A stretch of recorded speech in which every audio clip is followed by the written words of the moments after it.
Now I'm going to walk you through a sample dictation routine. So this is where students are doing some guided spelling practice. So I always like to use whiteboards. If you don't have whiteboards, you can have students spell it with using their fingers in the air, or you can use a piece of paper, or you can have students repeat the letters back to you. Any way works. It's great to use a little variety of supplies just to kind of keep it a little fun and engaging. So with the dictation routine, what we're going to do is I'm going to explain what I am doing with my students. So I'm going to say, today we're going to practice spelling words. We're going to stretch out the words, listen to each sound, and then we're going to spell them. I like to call dictation stretch and spell for the students because it's easier for them to understand rather than saying we're going to do some dictation practice today. So the first thing that I'm going to do is we are not going to have our hands on our whiteboard or our marker because we are going to practice stretching out the sound to hear each sound. So first, if the word was mat, my students would say the word mat back to me. Then I always like to use my hands to show that I'm stretching out the word, kind of like a slinky, if you're pulling a slinky back and forth. So first we're going to say at. I always clap at the end because it's easier to identify the ending sound with a big clap. So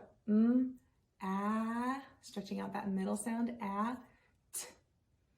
Okay, now let's count how many sounds the word has. At. So now I'm having my students count the sounds. This is really important to start early, even if you're just working with CVC words, because once they move on to longer words, you're going to want them to be able to know how many sounds they're listening for and how many sounds they need to have written on their paper.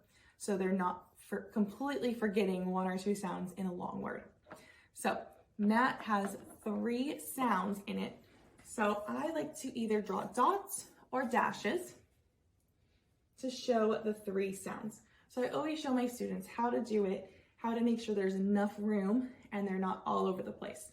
This does take some modeling and some working together, but your students should be able to do this.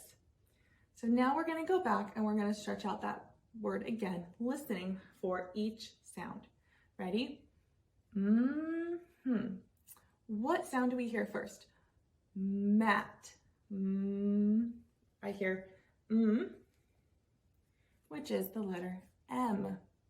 So you can always completely model how to do it, or you can kind of give your students some practice in doing it as well. So we're going to move to the next sound. Ah. What sound is that? Ah. Okay, what letter makes the ah sound? A. Good job. I always go back to the beginning. At. T. Okay, what is that last sound we heard? T. Good, like the letter T. Great job. So we're going to write the letter T in the last space. And then what I'm going to do is I'm going to go back to the beginning and sound it out again to show that it is the correct word and we don't have any sounds flip-flopped or anything like that. At. Mat. And great job. You spelled the word mat.